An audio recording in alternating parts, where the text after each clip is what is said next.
هموطنان گرامی، ما ساکنان شهر خارق و نویه‌های ولایت مختار کوهستان بدخشان از سالهای 25 تا 28 نوامبر سال 2021 با حس مسئولیت بلند شهروندی با طلبات مردم جمع آمده در میدان اسماعیل سامونی و نمایندگان رسمی حکومت جمهوری تاجیکستان با مقصد به اعتدال آوردن وضعیت سیاسی، تامین صلح و ثبات وابسته یعنی به قضیه سانه 25 نوامبر سال 2021 در دیه تفدیم نوع روشقلا در نتیجه عملیات اپراتیوی جستجویی گذرانیده شد و شهروند زیوبیکوف گلبدین در آن کشته شد. وابسته به این قضیه مردم در میدان اسماعیل سامونی شهر خارق جمع شدند. از تمام نویه‌های ولایت مختار کوهستان بدخشان و شهر خارق جمع آمدند و برای یعنی مقصدهای در بالا ذکر شده ما شهروندان در اینجا حضور داشتن جان و سلامتی خود را در خطر گذاشته به محاکمه و بررسی طلبات‌های مردم از حکومت و طلبات حکومت از مردم کار و فعالیتمان را شروع نمودیم.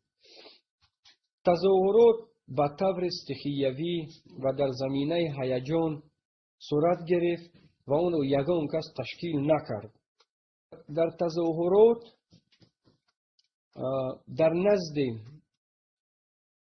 مقدسات ملت پرچم دولتی جمهوری تاجیکستان از یک طرف و نشان دولتی جمهوری تاجیکستان از طرف دیگر و مجسمه اساسگذار دولت تاجیکان اسماعیل سامونی 17 نفر از تیر یراق و آتشفشان کارمندان حفظ حقوق زخمی شدند که 2 نفر آنها به هلاکت رسیدند.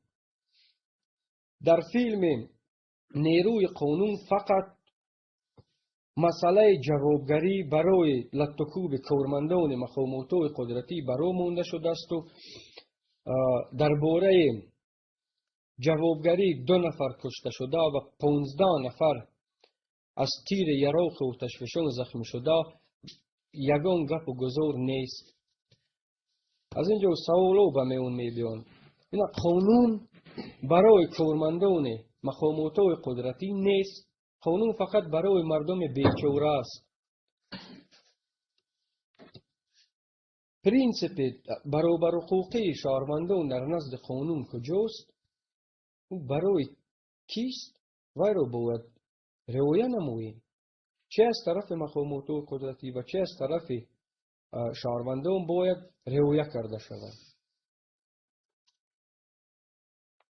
سوال دیگر اینه کجاست اون نیروی ولایت قانون که هر روز از شبکه‌های تلویزیونی درباره اون از طرف زیاییان و کارمندان مقامات دولتی سخنرانی میکنند؟ کجاست اون نیروی ولایت قانون؟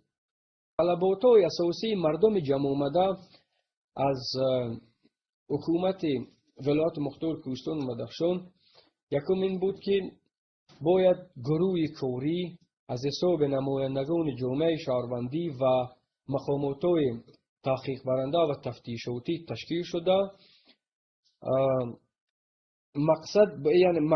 مقصد از اون عبارت بود که اما حادثه ای که سانه 25 نوامبر سال 2021 در دیه تفدیم رخ داده بود و در نتیجه گذراندن همون فعالیت اپراتیوی جستجوی شهروند زیوبیکوف گلبدین به قتل رسانیده شد و طلب یکم همین بود و مسئله جوابگری و جزا دادن همون گناهکاران.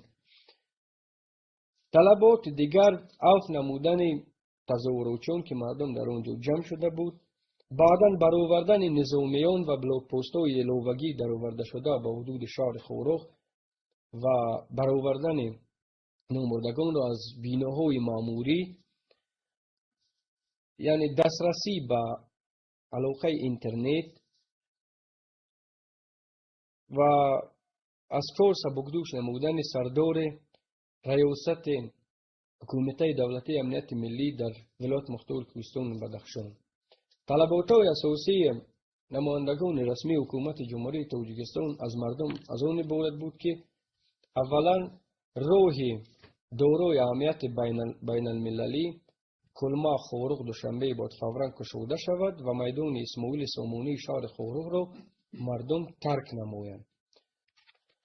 وابسته به عملیات اپراتیوی جستجویی برمیگردیم به اون واقعه که سانه 25 نویابر در دیه تفدیم یعنی گذرانیده شد و از اون در نتیجه اون شهروند زیوبیکوف گلبدین کشته شد.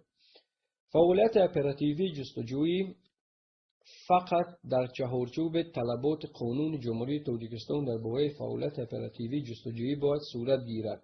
هر کسی که جنایت صادر نماید او را فقط سود جزا می‌دهد. نه مقامات کارای داخلی، نه امنیت ملی، نه پروکراتور، یگان مقامات حقوق جزا دادن بغیر سود ندارد. اگر چنین افکار و مثال کارمندان مقامات و حفظ حقوق برای مردم روا می‌بینند، پس مقامات سود برای چه در کار است؟ در نوار نیروی قانون شهروند زیوبیکوف گلبدین را به اساس و حکم سود سرکرده گروه متشکل جنایتی نام بردند که این عمل غیر قانونی مقامات اجرایی، نظامی و قدرتی می باشد. غیر از این در نتیجه گذراندن این عملیات در دیه تفدیم شهروند زیوبیکوف گلبدین کشته شد و 2 نفر دیگر از تیر یراق آتشفشان زخمی شدند که هر دو معیوب گشتند. از تاریخ همه ما و شما میدونیم که گرمانیای فاشیستی یعنی جنگ دوم جهانی را آغاز کرده، در نتیجه آن بغیر از تلفات مالی و اقتصادی 60 میلیون آدم درگذشت. لیکن اما گناهکاران در شهر نیومبرگ مرافعه بود و بعد نسبت آنها سود حکم قتل را قبول نمود. یا که صدام حسین 75,000 ساکن آسایشته را با یراق کیمیاوی کشته بود و هم سود کردند. در جمهوری تاجیکستان برای مثال شکار خرگوش، شکار آهو یا ماهیگیری اجازتنامه مخصوص از مقامات دخلدار میگیرند. در ما باشد به یگان چیز مردم را مثال میپرونند. جان مردم در ولایت مختار کوهستان بدخشان یگان ارزشی ندارد. خودتون قضاوت کرده اینو بها دهید. چون این نوارهای بی اساس، یک طرفه و ناعادلانه میتوانند به کار همون تفتیشات و وضع آرامی و تنجی جامعه و دولت را میتوانند خللدار نمایند. ما شهروندان قانونبردار جمهوری تاجیکستان، ساکنان ولایت مختار کوهستان بدخشان، شهر خورق و دیگر نوعیه‌های ولایت مختار کوهستان بدخشان یگان حامی سرکرده گروه متشکل جنایتی نداریم و اعتراف هم نمی کنیم. فقط با مردم و نمایندگان رسمی حکومت جمهوری تاجیکستان از سانه 25 نویابر سال 2021 تا امروز با مقصد حمایه صلح و ثبات، عدالت سودی، امنیت شهروندان، تنجی و امانی و رشد جامعه و دولت کار فعالیت کرده استوده‌ایم.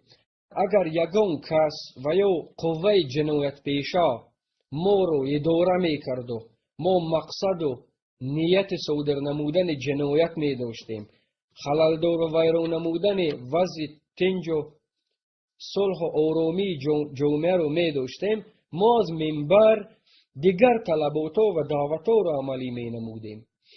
اما دعوت ما از مردم فقط برای حمایه صلح و تنجی، آرامی جامعه و عدالت سودی بود و خلاص.